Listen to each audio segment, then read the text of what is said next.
And welcome to part 2, guys.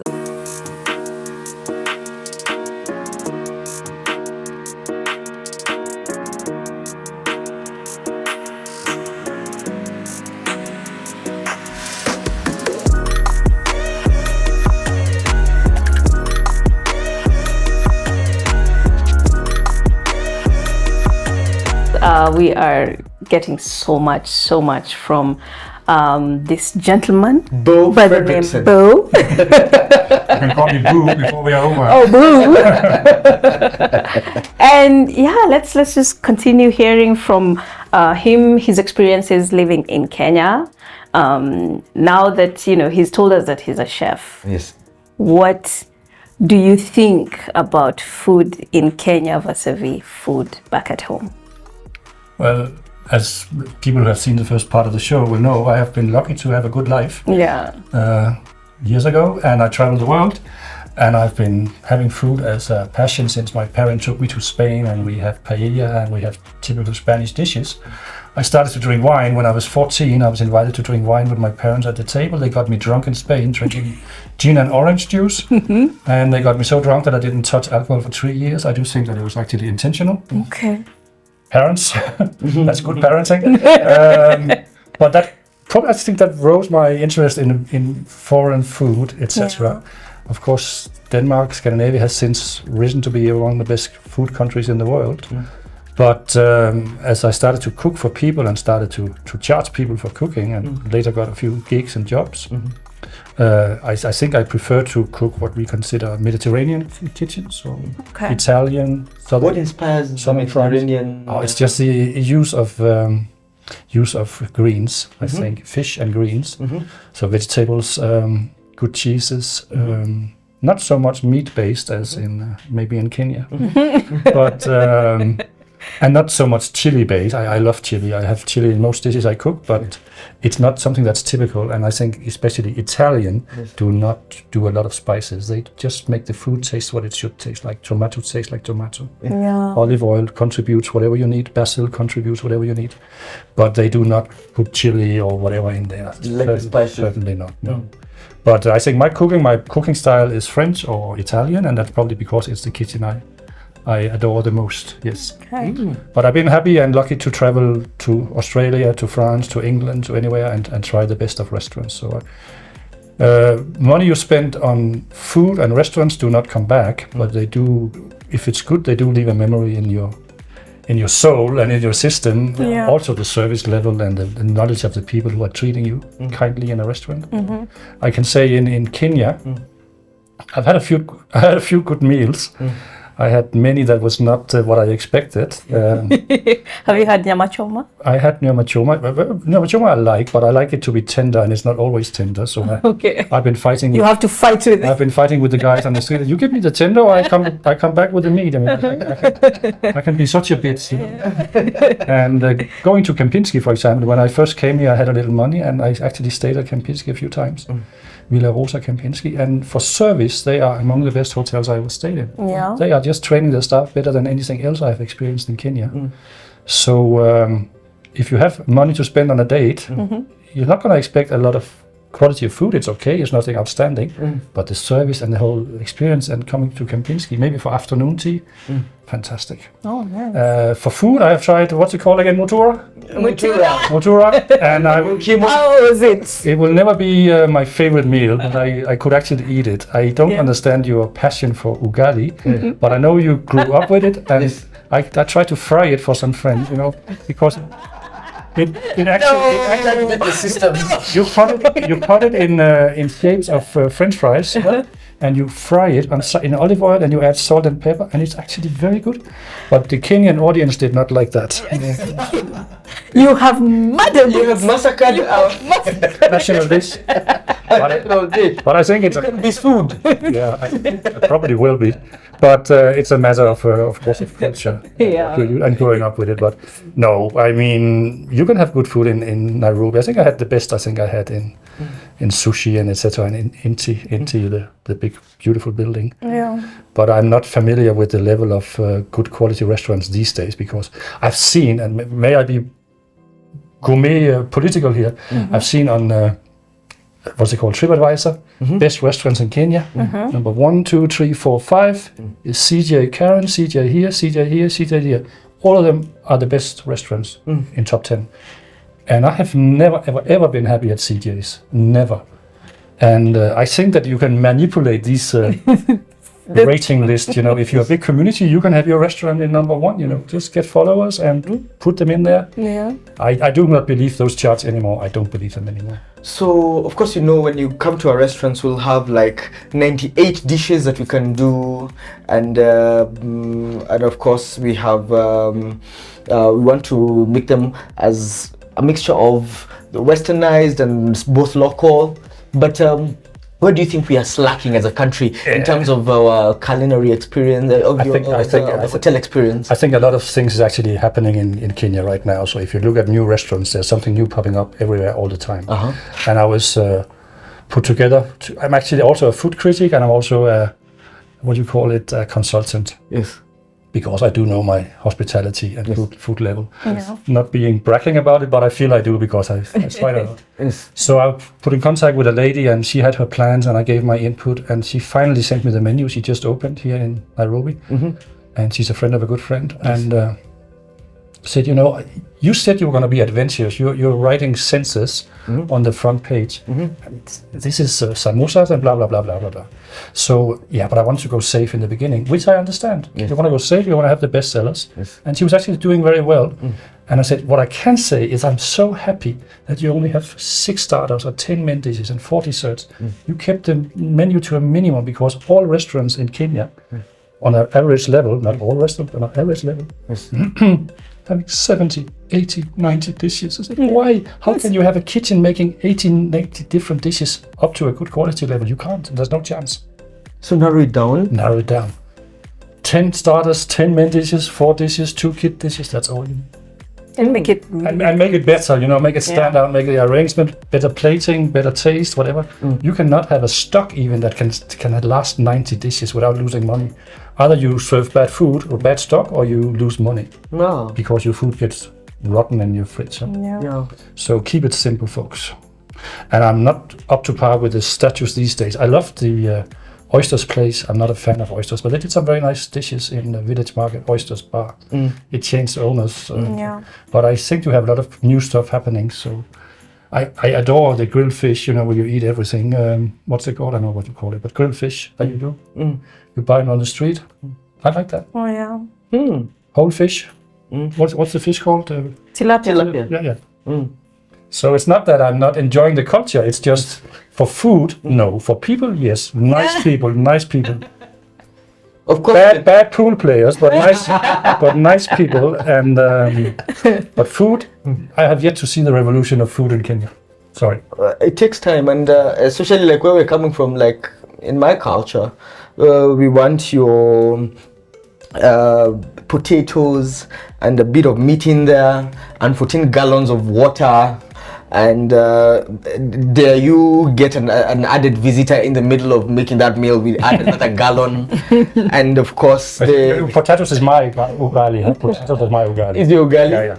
And so indeed we have a lot to do when it comes to making a meal that even in the family level, that would be quite something. So what are some of the pointers, being a chef, that you can give to that normal household on how they can make their kitchen experience, the dining experience, that a bit more exciting and more interesting, without breaking the bank? I will say 3 things. Yes. Would walk around what you're saying. Yes. I actually took a cooking class in Kenya. You know, I when I first came here, I booked a lady on pickyourday.com, and you could book a cooking class, and it was a fantastic experience. We got to eat with the family, with our hands, stuff like that. First of all, what you need in a quick kitchen is salt and pepper. Yes. Salt and pepper, it starts there. Yes. If you are enthusiastic, you add garlic or you add chili, and that's that. Yes. You can add basil and whatever, but it starts with those salt, pepper, chili, garlic. And you can make any dish much better than it was without those ingredients. And then you can fry your fish, or you can do your potatoes, or you can fry your potatoes, you can boil them, you can mash them. You can do everything with potatoes. Not with ugali, you can only do one thing. You boil it and you knit it. No, but I love We're leaving the ugali as it is. Yeah, sorry. We are not frying it, please. But I do love potato. But you don't need 200 grams of meat per person. I mean, you don't. So potatoes or ugali is a much cheaper ingredient. Chapati is wonderful. As a personal experience, I love your chicken. I think you do wonderful pork. I have never really had the ecstasy of eating your meat, your beef, your cattle. So I think for a little family, chicken and pork or mbuzi, you can do a lot of good stuff. But beef, I have never reached the orgasmic heights in food here. Is it because you don't make it medium rare? No, it's not even that. It's not even that. I wouldn't know what it is, so I will not get into that. I'm not. Do we overcook it? I'm not here for agricultural problems. I'm a farmer's son. So. Oh, you want to say that it's not as wagyu beef as it should be? Of course, it's not wagyu beef, but no. Stick to chicken. Stick to chicken. What's it called? Cuckoo. Yeah, cuckoo. And chicken is a very good ingredients to work with. People should in general eat more fish, of course, but it's not. We're not in Mombasa. We are in Nairobi. So I think when I went to Mombasa, actually I should have said that before. My best food experience was having the local beach boys arranging a barbecue at the beach for no money. I've had that in Diani. And we two people, we paid I think $30, and that was including 2 kinds of fish and lobster. That would cost 10 times. Rice. And I think we had ugali. But no, that's amazing. If you go to the coast, talk to I have very good guys out there. Just contact me. I will give you the number. And they can arrange barbecues, and you see the sun goes down, or you feel the sun go down. I don't think you can see it there. It rises there, it doesn't go down there. I've experienced that actually in Diani. There's a guy who's called Suleiman. We used to joke with my friends who are doing some projects with at the coast, and we'd say, we'll go to Suleiman dishes because the gentleman was called Suleiman, and Suleiman would just lower the sand and make some meshing there and make some really, really nice barbecued fish, and do some rice on the side, he'd even do calamari at times, and I was wondering, oh my God, you've opened a restaurant already. So for this nice shooting today, I was the only one on time here. So when we when I was in Diani, I also arrived earlier to be on time. And the guy would sit and knit the tablecloths in bamboo leaves, so and see the whole arrangement. They put out flowers and did whatever. My American friends were here, my Malta friends was here because I recommended Kenya to them. And I said, the best thing you can do, go to the beach, have them do all this for you. It's fantastic. And if you have $20 to spare, order some acrobatics, and they perform while you're sitting there sipping your wine. Wow. I think that's the best experience. A whole package. And there are actually a few very, very good restaurants at the coast, I think. I have good experiences there, It's interesting. Amazing. Tell us about your experience with wine. With wine, that was the first question of the session, wasn't it? So I started to drink wine when I was 14. I started to drink wine. I got a wine here, or the wine that you've taken. Okay, I'll get to that. I was 18 when I left the house. I left the house with 80 bottles of wine. That was my wine collection when I left home. 80. So I started to collect wines. When I had most wine, I probably had one or 2,000 bottles in my cellar. I'm not bragging. I had 1,000 or 2,000, but that's too much because you lose focus and you get tired and the wine gets too old. But that's what I had at that moment. So I imported wine. I sold wine. Wine became my sub-life. I drank a few bottles. So coming to Kenya, I was kind of related to the wine industry as well. I'll not get into that, but I tried all the Kenyan wines. And the first year I was here, they were, in my taste, not up to par. And they certainly became better and better and better each year. And that is a fact when you produce wine. You cannot start doing good wines. It takes 7-8 years alone for the wines, the plants, make good grapes. If all conditions are right, it still takes 8 years before they make good grapes. So that's a factor you have to take. And then the experience in making wine in Rome and in France, they've been making wine for thousands of years. And here it's 20 or 30 or 40 years. So you have to take it. But they became better and better each year.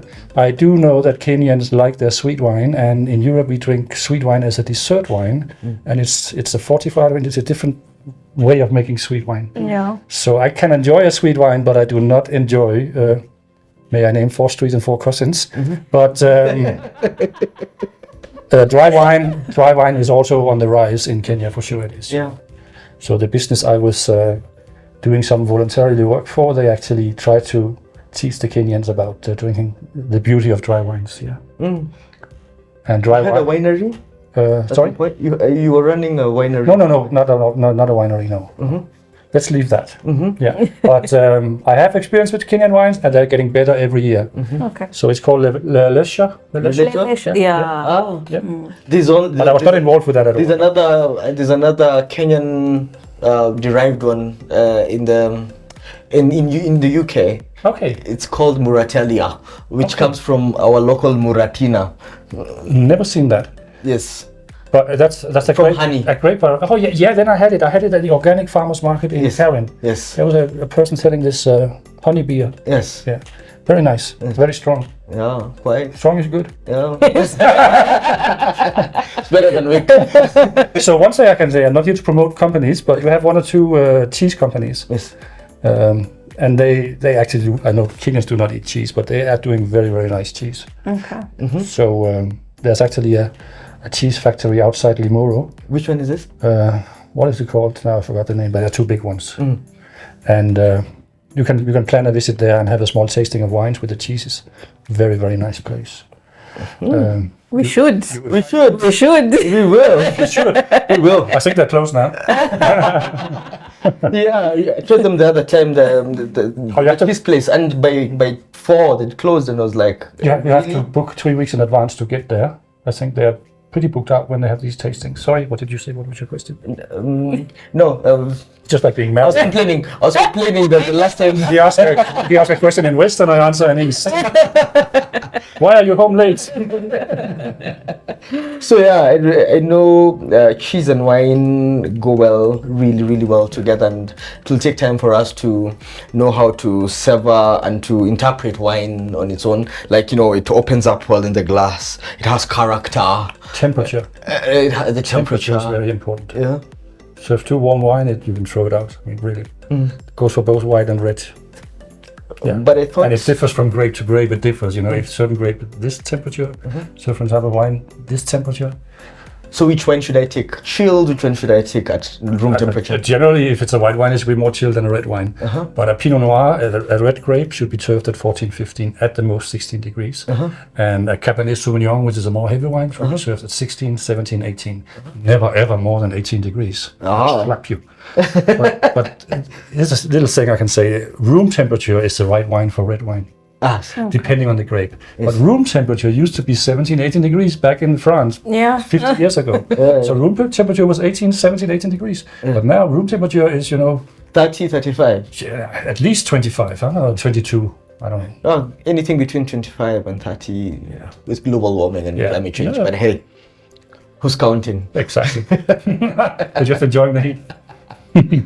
I know you're also big on music, and interesting because I was privileged to be on your music journey, and I know over the years you've come as a big lover of music, but now like being on stage, you're a late bloomer.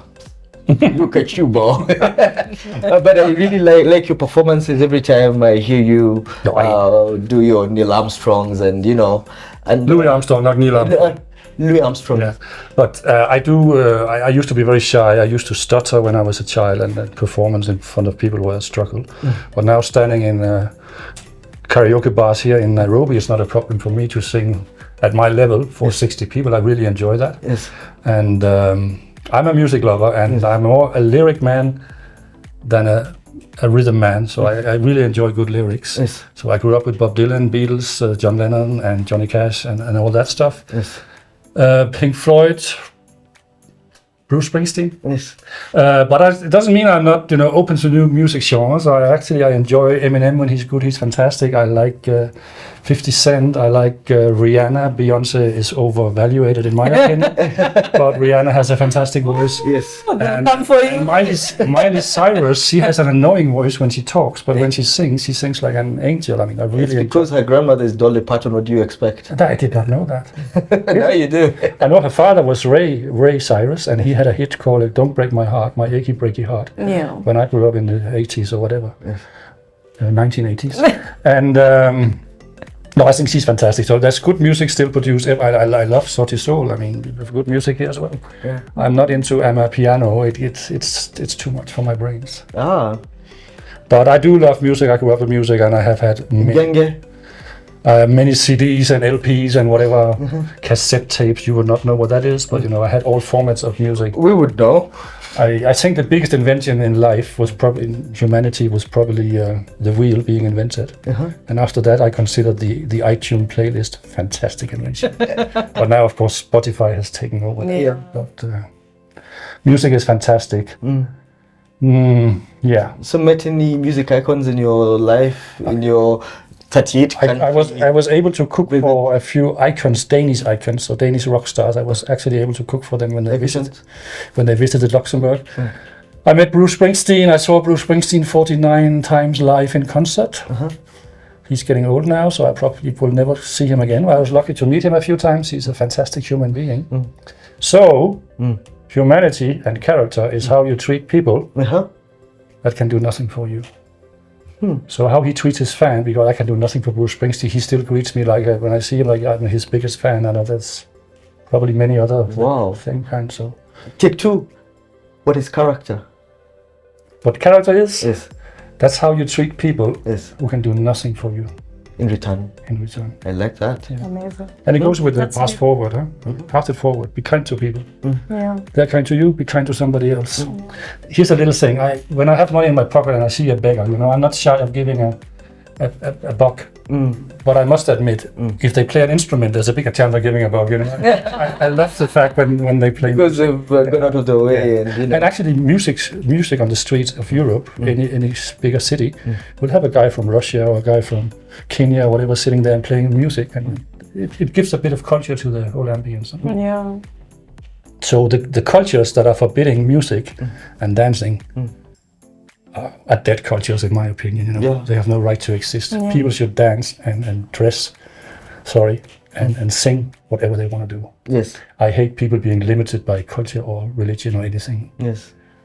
Dance and singing cannot be wrong, in my opinion. Yeah.